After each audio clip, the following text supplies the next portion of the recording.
Estamos aqui com o doutor Reinaldo Cardoso. O doutor Reinaldo Cardoso, ele é prefeito daqui da cidade de Castro, do município de Castro, né, doutor Reinaldo? Prazer conhecê-lo, doutor Reinaldo. Prazer é meu e é uma satisfação, uma honra recebê-los aqui no município. Estamos muito felizes com a presença de vocês. Obrigada. Nós aqui estamos. O senhor tem tanta história para contar para nós. Compartilha conosco, então.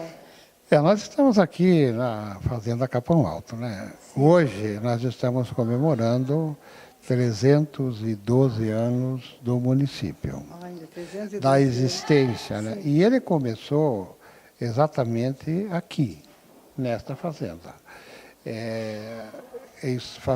Nós pertencíamos, então, a São Paulo, né? E foi dado uma sesmaria a uma família de sobrenome Tax, que foi exatamente neste local. Essa sesmaria, ela estendia-se muito grande, ela passava perto de Londrina, Guarapuava, ela fazia um tamanho muito grande. E aqui se fez essa fazenda por essa família. Passado alguns anos, acabou-se.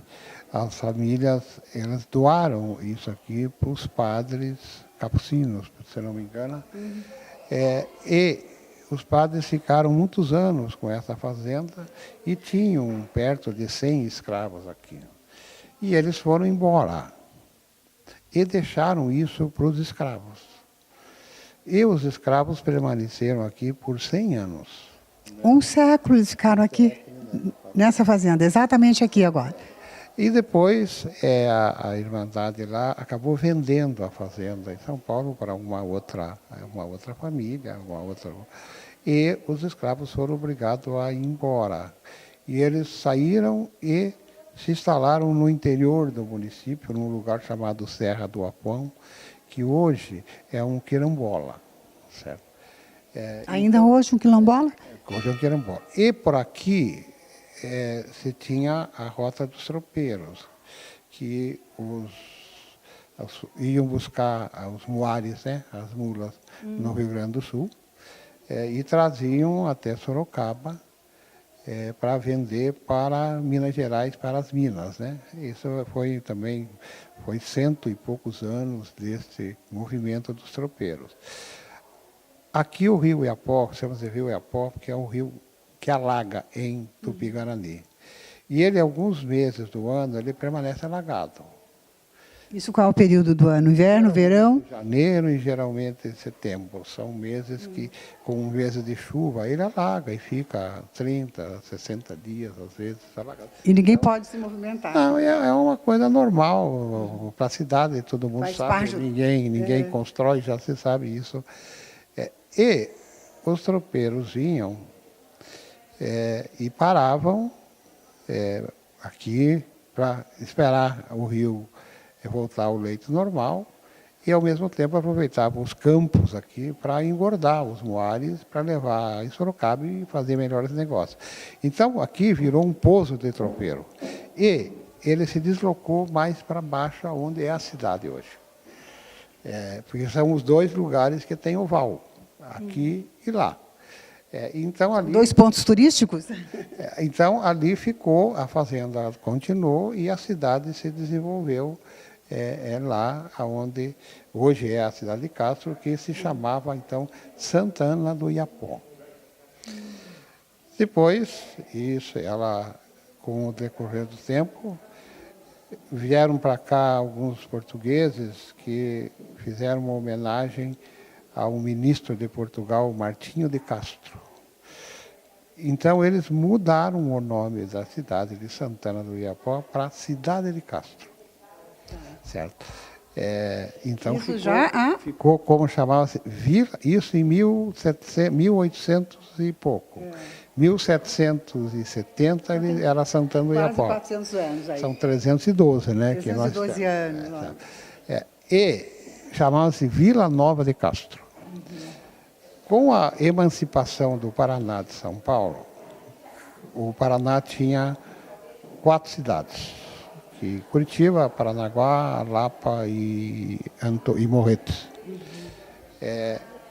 E existiam Castro, esses já eram municípios do estado de São Paulo. E tinha Castro... Tinha essa ligação com São Paulo, né? Fazia parte de São Paulo, né? Então, Castro foi o decreto número 1 do Paraná, como o primeiro município paranaense, realmente só paranaense. O primeiro município do Paraná. Castro, 312 anos, é uma história, né? E Morretes foi o segundo. Mas no mesmo dia, apenas Castro saiu com o decreto número 1 e Morretes com o decreto número 2. Então, é uma questão de... Então, com isso, Morretes ou Antonina, assim, não me recordo. Então, essa é uma história muito bonita. E aqui foi a fazenda que sempre se preservou. Nós tivemos aqui várias fazendas, a história é muito grande, Fortaleza, outras fazendas aqui históricas, mas a maioria delas acabaram sendo desfeitas. Foram se transformando, o tempo foi passando, não foram conservadas, é verdade. Aqui manteve, né? Aqui manteve-se, sabe? E ela hoje é uma atração turística e também um ponto da história do país. Sim, uma história riquíssima, né? E Castro hoje tem uma memória muito grande da história dos tropeiros. Tem o Museu Tropeiro, que é o primeiro do país e o mais completo do país. Tem a Casa da Sinhara, que mostra a história da mulher dos tropeiros. Aí nós vamos para lá depois, né, doutor Reinaldo, conhecer. Então, para as pessoas que querem conhecer parte da história do Brasil e da história do Paraná, Castro ainda tem. Nós temos um acervo na Casa da Cultura, com históricos já, que mostra documentos de 1700, 1800, coisas assim, que poucos municípios têm no Paraná. Certo? Então, é uma coisa... É um patrimônio, né, doutor Reinaldo? É uma riqueza aí, né? Um patrimônio histórico, né? E que isso traz, assim, quem quer um futuro promissor tem que ter um passado sólido. É verdade. Olha, nós temos aqui um filósofo também.